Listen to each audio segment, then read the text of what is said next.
ATL, played by Lauren London. I just want to know that accent. Yeah, if you could talk to me in that voice. I can't. You can't do Nunu's voice for me? You're going to have to pay me for that. Okay, hold on 1 second. Wait, get that dollar. No, I can't remember it. I really can't remember it. I was going to try to relive that moment. You know what? I really wouldn't get into the character until I had all that came with her. The earrings, the hair, the makeup, the wardrobe. Then I just felt like her, and then I would just be her all day. You can't just, Today, I mean, that was, 8 years ago? I'm just saying, though. I fell in love with Nunu. You did? Yeah, I thought maybe I could hear a little Nunu this morning.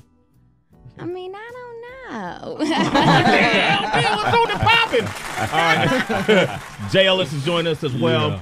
Yeah. Lauren London is here. We're going to take your calls, 888-742-3345. What people don't may not realize about you, we're just talking about this. My daughter is in a acting crew or troupe called AGC out of Los Angeles, where they train a lot of young actors and actresses early in the game. To sing, dance, and act all in one. Yeah, and this is really good. And it also keeps them out of the streets, and it helps them stay disciplined and teaches them about the business. You actually went through that training.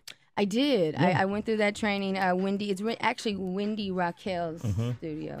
I went through the training, but because I was a hothead growing up, I wanted to go outside and play. You got kicked out. No, that was high school. That was high school. Oh, okay.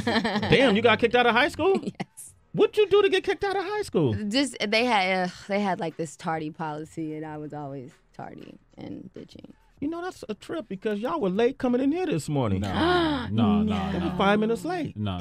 All right, Jay, let me ask you a question, man. Yeah. Where are you from? Oklahoma. You're from Oklahoma? Yeah, man. Damn, I have no questions about Oklahoma. Right? They still got bison out there? I mean, it's a few bison out there. Is there really? Yeah. You can catch a buffalo still? You can still catch a buffalo, Damn. man. All right, so Pooch Hall is no longer with the game. He's not.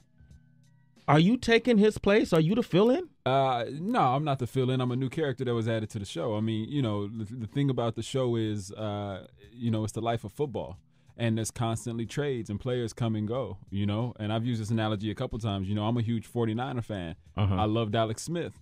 Alex Smith got traded. Kaepernick came in and did his thing. I still appreciate Alex Smith's game, but I'm still a 49er fan at the end of the day. So it's rumored that he may come back. Do you guys know any of that kind of stuff? He came for the first two episodes. Yeah. He did? He did. Yeah. Oh, okay. So what was that like? Was it... he gave us a lot of input and just advice and just really gave us his blessing and told us to do our thing. He's a sweetheart, a really good guy. I'm proud of you because you maintain your own lane. People like to affiliate you because of you having a child with Wayne and that's all there is to you. Right. It's a part of me, but not all of it. But you actually, part of you, but not. How's your son, by the way? He's doing really good. How old is he? 3. 3 years old. Oh, he's just a precious baby. Is it hard for you though to? I guess it's not a bad stigma. Wayne's a great guy. You know what I mean? Is it hard for you though to separate yourself from that, or? No, I just do what I'm a very private person anyway, so I'm never going to lead my life with anyone that I'm attached to. I'm just going to do me and be myself. And I had a career before I had a son, so that was never going to change anything. If anything, my child and having him makes me a better person, a stronger person. And as long as I don't stop, they'll roll with me. Don't stop, y'all. I like that. She from L.A. So I know she's from L.A. Throw him up. Yeah, but see, to me though, like with him being in the news so much, sometimes recently he was hospitalized. How does that make you feel? Do you turn on the news or turn on Twitter and like, oh shit? Well, I wasn't. I don't listen to the news. I was right there with him. I knew exactly what was going on before the media made it into this big old thing. Oh. He was doing just fine. He was doing just fine. He was fine. Okay. Yeah, I like that guy, man. I'm a big fan. He's a great guy. He's a great guy, right? Y'all got a great dynamic between Absolutely. y'all. Yeah. Yes. All right. Responsible father. Absolutely. Okay. Good. I just want to get the good parts out. You know. Listen. Life is too short. Yeah. Life is too short. We got too much to do in this world to be worried about the dumb shit. Damn, Lauren, man. I know you from the West Coast, man. You're watching The Breakfast Club.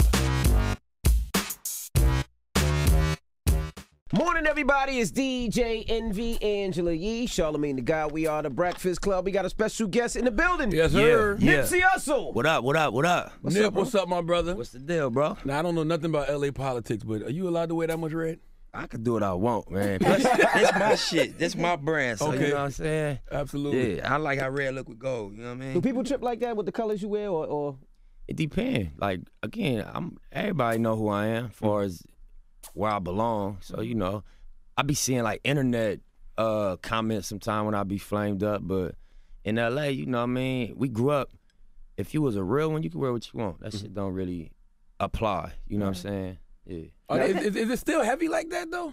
I mean, it's like if I'm in somebody else's hood with a gang of red on and I'm not a known face and I'm in a Crip hood, yeah, I probably get addressed. Gotcha. But I don't think I had that problem. They be like, that's Nip, you know what I'm saying? Well, congratulations on the album. I got Finally, man. Finally. Victory lap. Yeah, Victory Lap in stores. Go grab that, stream that, all that. You got something to prove on Victory Lap, man. I had to. It took too long, right? You had a lot to prove on that album. Yeah, I did. Let's talk about it now. The album is dope, first and foremost. Thank you. I love the album. Thank you. Heard it on the West Coast when I was there for All-Star Weekend. It's only right. And then I heard it here. It didn't sound the same. The snow didn't make me feel West Coast when I got back home. Right. But seems like on the album, you really proven that, you know, I hear a lot that you don't like weirdo rappers. Facts. You don't like weirdo. Now, what's a weirdo rapper to you? Well, I think you talking about the line when I was like, this ain't this weirdo rap you motherfuckers used to. Yeah, I just feel like, you know, I felt pressure a little bit from where the game is at, and that ain't no diss to nobody specific, just like it ain't in the direction of what we grew up on in terms of like you gotta say something, you know what I mean? You gotta be a man of respect or a woman of respect, you know what I mean? Even from like just the drug stuff, like, you know, that was never glorified in rap culture. We could almost like live by Scarface or Jay-Z or Tupac lyrics if we ain't had no principles like a man around. We could live by their lyrics and come out as a solid individual. So that's what I meant, just as far as like, you know, just returning to that direction. I don't know, like telling people what to do, but just, you know, try to represent the principles that I grew up on in rap music. That's one thing I like about your music. It always has socially redeeming value to it. And on dedication, you know, Kendrick said that his man L said, do a song with Nip. He a better Crip, but Kendrick said he a man first. Yeah. You know, you hear what he speaks about from black businesses, the false imprisonments, and he said, listen close, is bigger than deuces and four. So is that a challenge for you to get people to see you for more than a stereotypical West Coast gangster rapper? I think that, I mean, people receive me based on what I said. So I wouldn't blame people for that. I came in and said, this is where I'm from and this is what I represent. But it was for a reason. I wanted to establish, you know, what I belong to. And I looked at it like jail. That's what I used to tell my homies, because even some of my homeboys would be like, bro, you can't come out talking about the hood specifically, you know what I mean? But I'm just like, you know, when you walk into a dorm, the first thing you establish is where you from. And then from there, you get into the person behind this, just in case whoever got a problem with this, wherever your enemies is, you go to the back, you handle your business, and then you get. You can't skip this deal because it's every day. Carry out large 3-topping pizzas for $7.99 each, only at Domino's.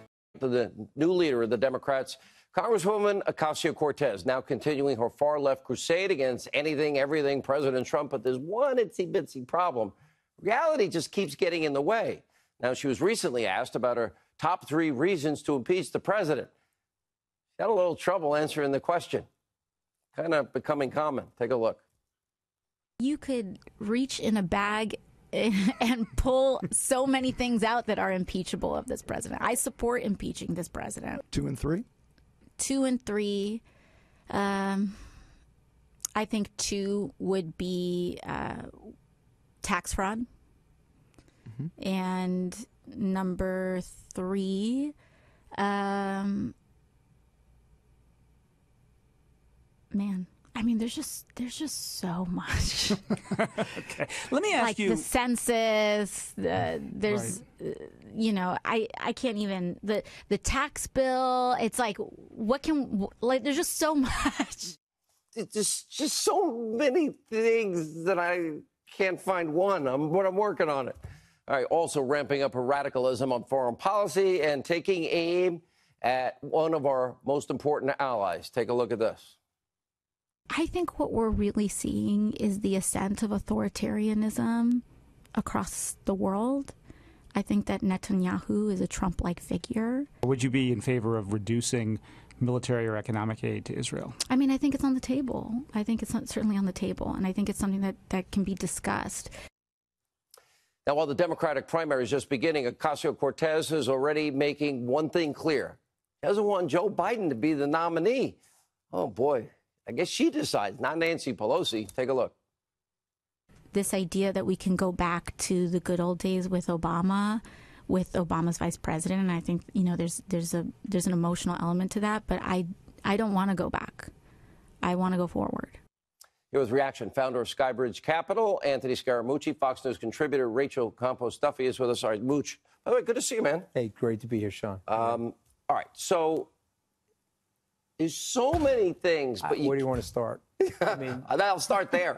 Well, I would say AOC out of New York ASAP. That would be my first thing to say. But secondarily, I think Nancy Pelosi, whose daughter said that she could cut somebody's throat without them even feeling it, is going to take her out. I don't think there's any chance. Well, she says there's only 5 of these extremists in her party, but she's scared to death of the 5. You think so, though? I don't know about that. I think there's 100 supporting the new Green Deal. She's a remarkably successful survivor in Washington, and she's old school. And this sort of behavior, I don't think is going to last very long. It's just my honest opinion. They'll find somebody to challenge her in that district.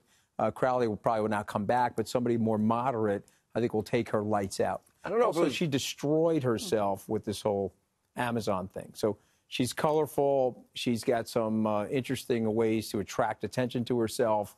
But I think New York's getting tired of her pretty quickly. Well, we'll see. What did you make of Pelosi's comment in her little fluffball interview, Rachel, on 60 Minutes? Well, there's only 5. But when it comes to Congresswoman Omar and Tlaib and Ocasio-Cortez, Nancy Pelosi doesn't seem to have or shown any ability to stand up to them. But Nancy Pelosi isn't with the Democrat Party. The heart of the Democrat Party is with Representative Ilhan Omar and with Alexandria Cortez. And by the way, the socialist Bernie Sanders is the #1 presidential candidate right now. I mean, he's got all the energy. The Democrat Party is a socialist party. So when Ocasio-Cortez says we don't want to go backwards, yeah, she means we don't want an old white man Biden, but she also means we want to embrace socialism wholly, completely. And what the economically ignorant Alexandria Ocasio-Cortez doesn't understand, even though she has a degree in economics from Boston U, shame on you, Boston U, is that socialism is going backward. Those ideas are old. Those ideas have never worked.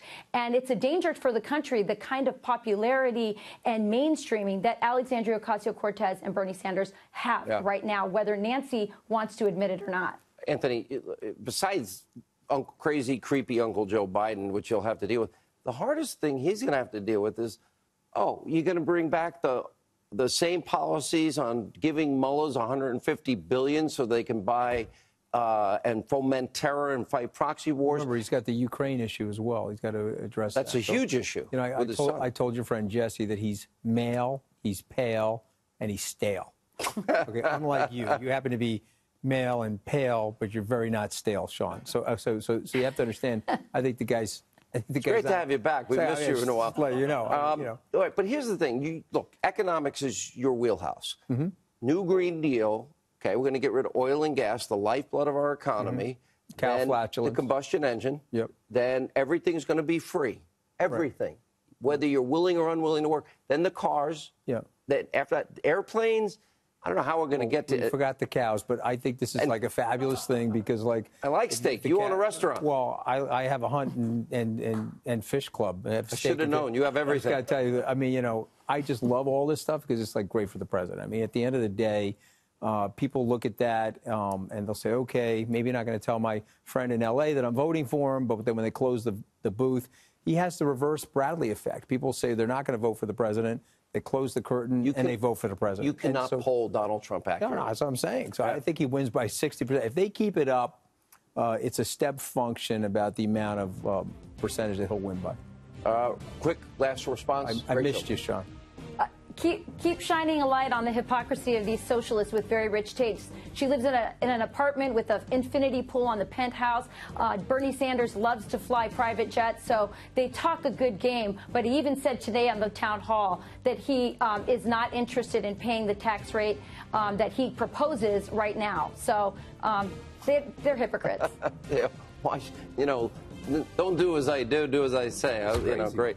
And I'm a millionaire, but liberals are only generous with other people's money. So that's the #1 rule. At 9